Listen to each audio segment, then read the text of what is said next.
Dando continuidade ao nosso curso, hoje a gente vai ver como configurar um ramal IP. Esse vai ser o ponto inicial para a gente conseguir realizar os nossos testes aqui no sistema, conseguir ligar para a URA, mandar dígitos, esse tipo de coisa. Então vamos lá. Primeiramente aqui, eu preciso inicializar a minha máquina virtual.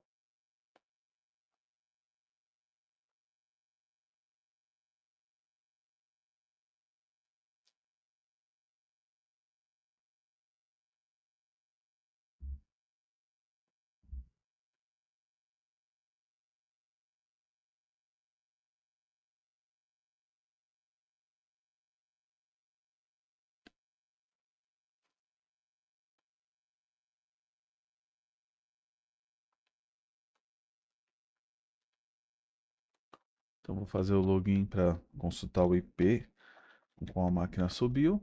Ela está em DHCP. Então ela subiu aqui com 192.168.073. Eu prefiro fazer o acesso via terminal SSH, que permite eu copiar e colar algum comando, esse tipo de coisa. Como dito anteriormente, eu uso Linux. No Windows você pode usar o PowerShell.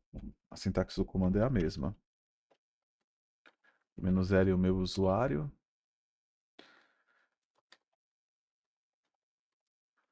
Então a gente vai subir como root, dando um sudo su. Ok, já estamos executando aqui como root.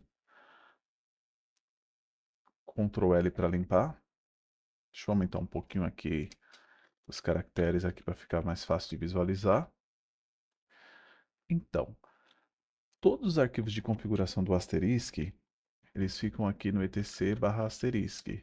Então, se a gente der um ls aqui menos lha, a gente vai ver aqui diversos arquivos de configuração.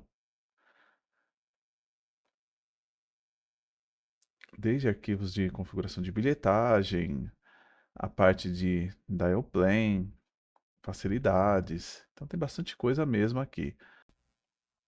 Para a gente o que interessa aqui é o arquivo pjcip.conf. Ele foi gerado com o comando make samples que a gente deu durante a instalação. Para a gente aqui, ele não interessa tanto, então a gente vai acabar renomeando ele aqui para manter uma cópia dele como antiga. Normalmente eu sigo esse padrão .old.conf para saber que é um arquivo antigo. E vou criar uma nova versão desse nosso arquivo. O primeiro ponto importante para começar a mexer com qualquer aplicação em Linux é saber trabalhar com terminal.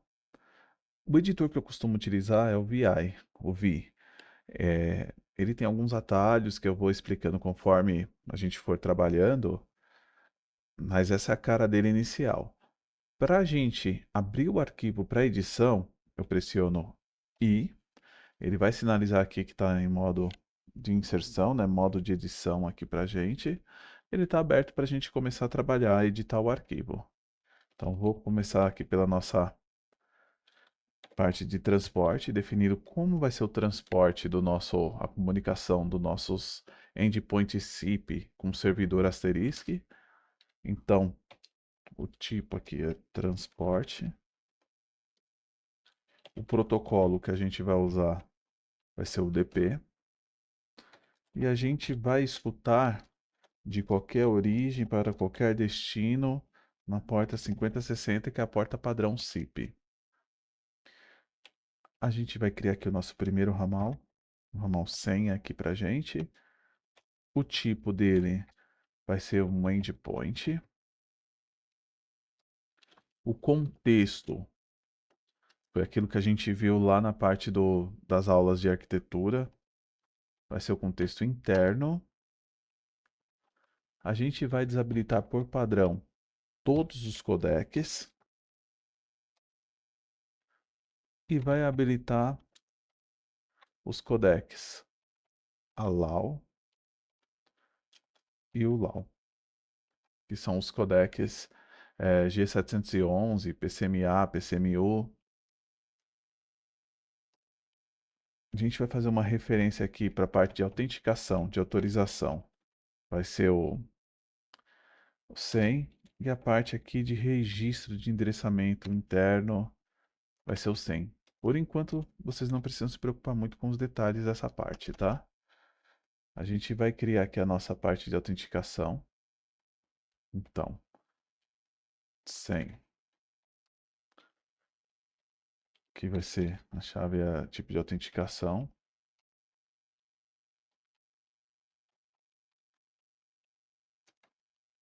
Patent type. Então vai ser user pass, então usuário e senha. Nosso password. Aqui eu vou criar uma senha simples, só para teste, mas em ambiente de produção normalmente a gente costuma utilizar senhas fortes. Username, aqui vai ser o 100.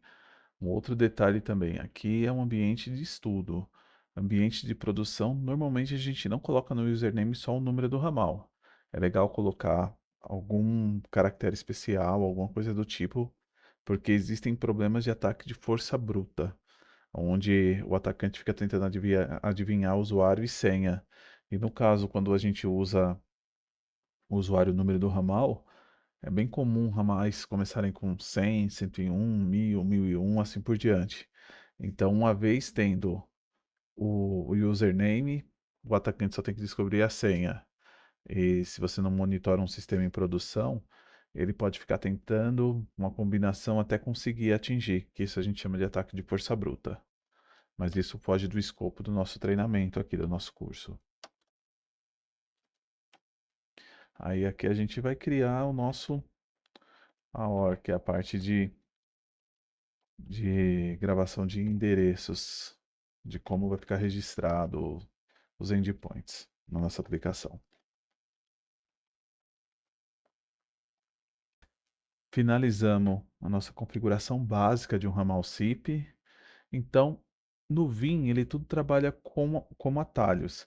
Então, se eu aperto o I, ele entra em modo inserção. Se eu aperto o ESC no meu teclado, ele fecha o modo de inserção e eu posso dar comandos de salvar, de fechar. Então, para salvar, dois pontos. W, Enter. Então, apareceu aqui no status que foi salvo o meu arquivo. E dois pontos Q, ele fecha o meu arquivinho. Então, já estamos com o arquivo de configuração pronto. Vou iniciar aqui o meu asterisk. Aqui, asterisco menos R e vezes na sequência. Isso aqui é de verbose, quer dizer qual o nível de detalhes que eu vou querer na informação do meu CLI ali, do meu console. Normalmente eu coloco 3, 4, aperto o V e deixo, mas ele tem uma quantidade máxima de verbose que ele aceita ali no console. Abrimos aqui nosso console. Agora eu vou dar um PJCP reload para carregar as configurações que a gente fez. Então aqui ele deu que carregou com sucesso. Se a gente der um PJCP show transportes, a gente vai ver o transporte que a gente criou. Tá aqui. E se a gente der um PJCP show endpoints, a gente vai ver o ramal que a gente criou. Aqui no caso ele está dando que está unavailable, porque a gente ainda não fez a configuração do endpoint. Aqui é só a conta. E eu preciso autenticar um cliente SIP. Esse cliente SIP pode ser um aparelho IP, como pode ser um softphone. Eu normalmente uso o microSIP, que é esse softphone, que ele é bem tranquilo, ele é super levinho aqui para Windows, ele tem a versão portável, que você pode baixar o executável direto. Aqui no meu caso, eu já possuo ele instalado. Mas a instalação é bem padrão Windows Nest Finish. Então eu vou executar aqui. Ele está aqui. Agora eu vou adicionar uma conta ao meu softphone. Então o nome da conta, vamos dizer ramal de teste. O meu servidor é o IP da minha máquina virtual. Então, 192.168.0.73. O meu usuário é o meu ramal, que a gente criou, o username. O domínio a gente repete aqui o servidor SIP. O login é o ramal. E a senha é a senha que a gente criou. Isso daqui já é suficiente para registrar nosso ramalzinho. Então, deu online aqui. Ele já deu aqui que o nosso endpoint ele foi registrado e ele tem uma expiração do registro em 300 segundos. Se a gente repetir o comando show endpoints, agora mudou aqui que ele não está em uso a informação. Aqui os dados de contato do meu endpoint. Então, a primeira missão está pronta. A gente tem aqui o nosso ramal configurado no servidor e o nosso cliente, o softphone no caso aqui, já instalado e quase pronto para uso. Ele está registrado, mas a gente ainda não tem nenhum dial plan para fazer chamada, nada do tipo.